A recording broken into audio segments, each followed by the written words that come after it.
大家好，这里是听广播学英语频道。迈克尔·杰克逊的名字大家都知道。迈克尔·杰克逊去世15年后，他的遗产依然复杂难解。他的音乐天才与严重的儿童虐待指控之间的平衡，仍然引发争论和反思。好了，我们来看看这位天才留下来的问题吧。It's been 15 years since the death of Michael Jackson, the king of pop. His music is singular, with blockbuster hits like Thriller and Billie Jean.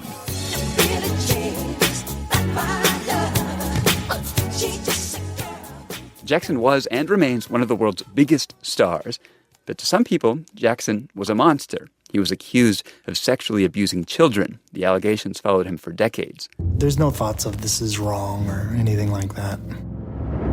He told me if they ever found out what we were doing, he and I would go to jail for the rest of our lives. That's a clip of the trailer for the 2019 HBO doc-series Leaving Neverland, in which two men allege Jackson sexually abused them when they were children. His estate denies these allegations, and the only time he faced criminal prosecution for alleged sexual abuse of a minor, he was acquitted of all charges. Today, the question of how to reconcile Jackson's musical genius with his alleged misconduct is still a fraught one. Growing up in Harlem, listening to him with my cousins, is connected to so many memories and relationships in my life. That's hip-hop commentator Jay Smooth speaking with NPR last year. He's co-host of the podcast Think Twice, Michael Jackson. And yet at the same time, over the course of Michael's life and career, I came to see him in many ways as this sort of heartbreaking, tragic figure and someone who may well have done awful things to others. And that's remains really unsettled for me what to do with all of that. Despite the lingering shadow of these allegations, high-profile projects that celebrate Jackson's career have continued to pop up without necessarily addressing these controversies, like MJ the Musical, which is currently on Broadway. The musical highlights the making of Jackson's 1992 Dangerous tour when he was at the peak of his career. That time period also predated the first public accusations against Jackson, which came to light in 1993. So those and any other allegations against Jackson are not addressed on stage. And next spring, there's a biopic starring Jackson's own nephew, Jafar. Jackson's estate has been heavily involved in the film. Several executors are listed as producers. And Neverland Ranch, Jackson's infamous former home where alleged child sexual abuse occurred, is going to be a major filming location. It remains to be seen how the film will address Jackson's tumultuous career. Consider this. 15 years on, Michael Jackson's legacy remains extremely complicated. Is it possible to separate the artist and the person? And should we? It's Consider This from NPR, and here to reflect on Michael Jackson's legacy are NPR's Eric Deggans and NPR's Ann Powers. Hi, Eric. Hi, Ann. Hey, how are you doing? Good to talk. Good to have you here. Thanks so much.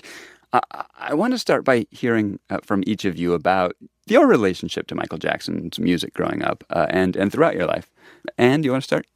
Well, the first album I ever bought was a Jackson 5 album, so really Michael Jackson has been a constant in my listening life for my whole life.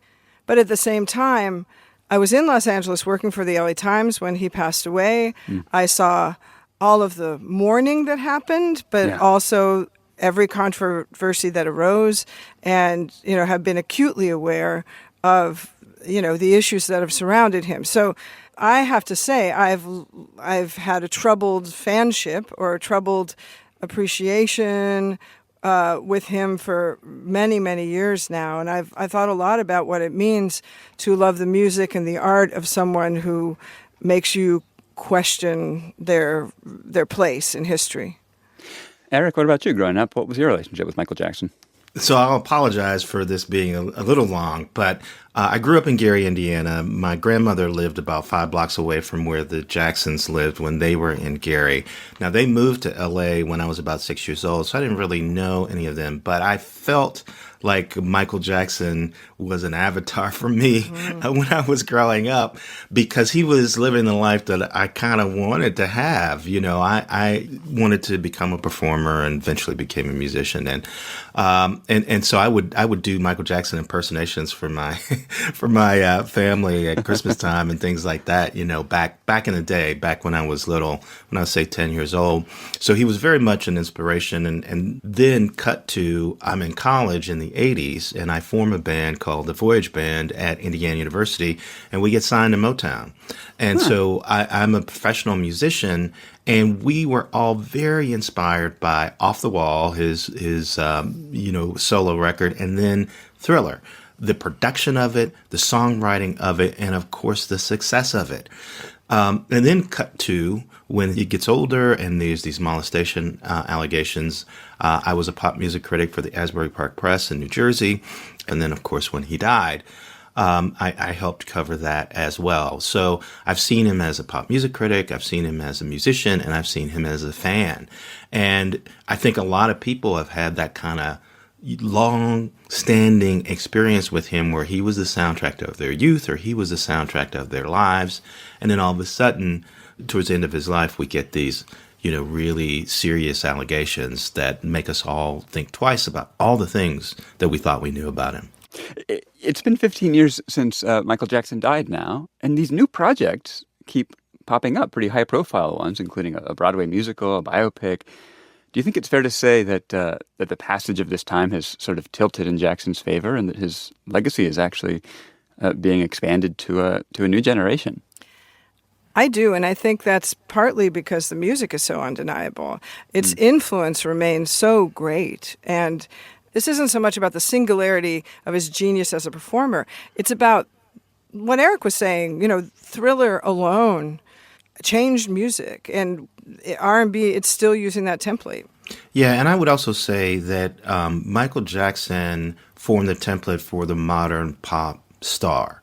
What Taylor Swift is doing now in terms of being expected to be the main songwriter and the lead singer and the person in control of her career and the guiding force for all of these gigantic, massive records and the expectation that success would continue on.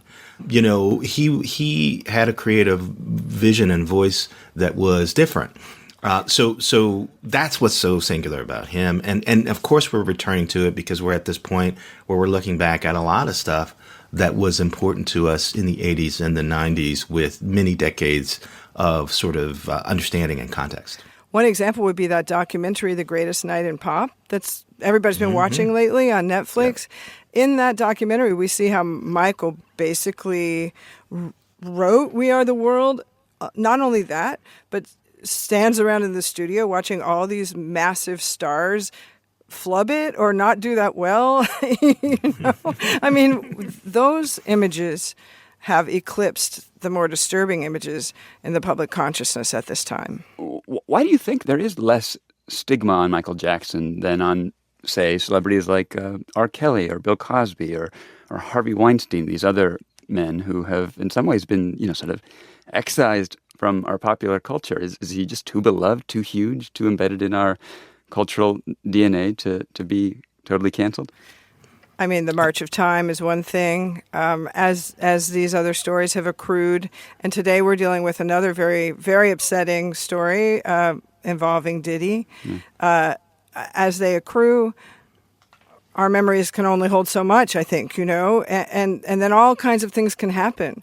Rationalization, forgetfulness, that temptation to contextualize, everyone was doing that. But what I think is missing is a sense of the larger system that created this troubled soul in many ways and also gave him carte blanche to do so many things. I think it's important to note that Michael Jackson is dead. Yes. And that is a big difference between all the other people that you mentioned, where there's not a living person to be made to be held accountable. Right, to be jailed or whatever, right. To be jailed, and there's not a living person who will profit if you keep listening to their records or you keep, patronizing projects that are associated with their legacy. But I would also say the allegations against Michael Jackson hit the courts when we had a very different outlook on these kinds of allegations involving sex and abuse and molestation against celebrities. And I think the one thing the Me Too movement has done that's really amazing is it has pushed us to listen to the victims more, to be more exacting about saying if there's multiple people who say someone was abusive, we really have to dig into this no matter how powerful they are. And so I think the big distinction between Bill Cosby and Harvey Weinstein and R. Kelly and Michael Jackson is that the allegations against these men who are now being held accountable came much later. And we, as a public, are much more willing to hold them accountable despite their celebrities, despite their influence, despite how much people might love their work. And that wasn't necessarily the case in the 1990s. No, it's definitely true. You know, it's funny. I was looking back at something I wrote in the very early days when these allegations first arose, and I myself said, Michael Jackson was just human, and humans aren't perfect. I mean, the dialogue around this has really evolved, thank goodness, to, you know, wash away that tendency to excuse, to accept alleged wrongdoing simply because someone is a celebrity. Yeah, I mean, the public's view of him evolved significantly during his life, and his legacy has continued to evolve since his death. Do you think that his legacy is going to continue evolving going forward? Oh, yeah. Do you want to take that one first, Eric?